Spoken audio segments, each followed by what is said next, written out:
Você já ouviu falar em maruim, meruim? Aqui no Nordeste nós conhecemos com o nome de muruim. No Centro-Oeste, Sudeste e Sul, ele é conhecido também com o nome de borrachudo. Ele é um mosquitinho 20 vezes menor, por exemplo, que o Aedes aegypti e que é o transmissor de um vírus que provoca a doença chamada febre oropouche. É sobre isso que nós vamos conversar. Eu sou o Paulo Henrique, biólogo e dentista, tenho mestrado e doutorado em microbiologia e imunologia. Te convido a me seguir aqui nas minhas redes sociais. Maruim, meruim ou muruim vem do idioma indígena Ningatu, que significa mosca pequena. Isso porque é um mosquitinho muito pequeno, 20 vezes menor que uma muriçoca, 20 vezes menor que o Aedes aegypti, que é muito comum em todo o território nacional. Ele está sendo responsável pela transmissão de uma virose aguda, uma doença infecciosa viral causada pelo vírus oropouche, e essa virose é conhecida com o nome de febre de oropouche. É uma febre muito parecida com dengue, os sinais e sintomas são muito parecidos. Ela é originária da América Central e entrou aqui no Brasil na década de 1960 pela Amazônia. Essa doença, que era muito comum em Trinidad e Tobago e Venezuela, chegou ao nosso país na década de 1960 e causou um surto epidêmico. De lá para cá, o vírus se instalou principalmente em primatas da região amazônica e circula entre primatas na forma silvestre pela picada do muruim ou maruim, e nas cidades começou a circular também pela picada do mesmo inseto, já que ele está distribuído em todo o território nacional.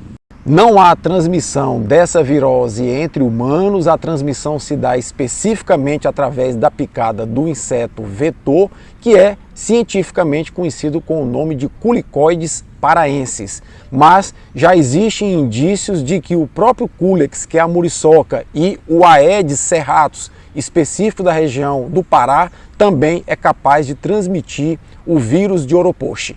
Essa arbovirose, ou seja, virose que é transmitida pela picada de insetos, tem sinais e sintomas parecidíssimos com a dengue: febre elevada, dor nas articulações, dor no corpo, pessoa tem moleza, fraqueza, náusea, diarreia, vômito e até mesmo manchas avermelhadas no corpo. É de difícil diagnóstico diferencial, portanto, o diagnóstico deve ser à base de um exame de sangue chamado PCR, que detecta o vírus no sangue das pessoas. A doença tem um período de incubação de 5 a 8 dias e os sinais e sintomas, quando se iniciam, levam aproximadamente uma semana. Durante esse período, a pessoa é medicada para exatamente controlar esses sinais e sintomas com antitérmicos e com analgésicos para controlar as dores no corpo. Os casos mais graves requerem internação para hidratação e para a utilização de um antiviral que está disponível chamado ribavarina, que é administrado exatamente para reduzir a replicação do vírus. Embora as autoridades de saúde estejam preocupadas com a expansão do surto da febre oropouche, apenas agora nos 2 primeiros meses de 2024 foram registrados 3 vezes mais casos que em todo o ano de 2023. Só o Amazonas tem 1.400 casos notificados, fora os casos subnotificados, que são aqueles que as pessoas não procuram a ajuda médica, não têm o diagnóstico confirmado e não entram nas estatísticas. A doença não é grande motivo de preocupação. Isso por quê? Porque desde 1960 para cá, quando o vírus oropouche chegou ao Brasil, não há registro de nenhuma morte pela doença. Isso nos deixa relativamente tranquilos. Entretanto, algumas pessoas podem manifestar sequelas da doença por meses após a cura. A cura, que nesse caso é espontânea, o próprio sistema imunológico é quem vai combater o vírus oropouche. A medicação, ela objetiva simplesmente aliviar a dor muscular, aliviar a febre.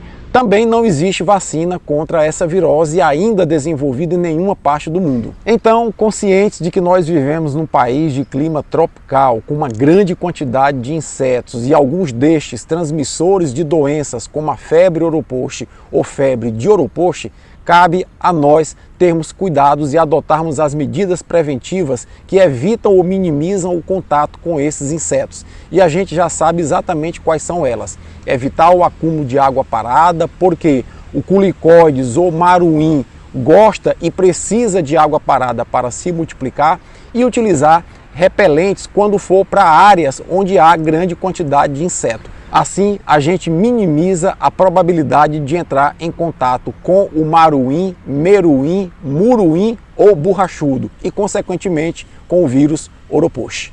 Um bom domingo a todos vocês, se cuidem e até a próxima.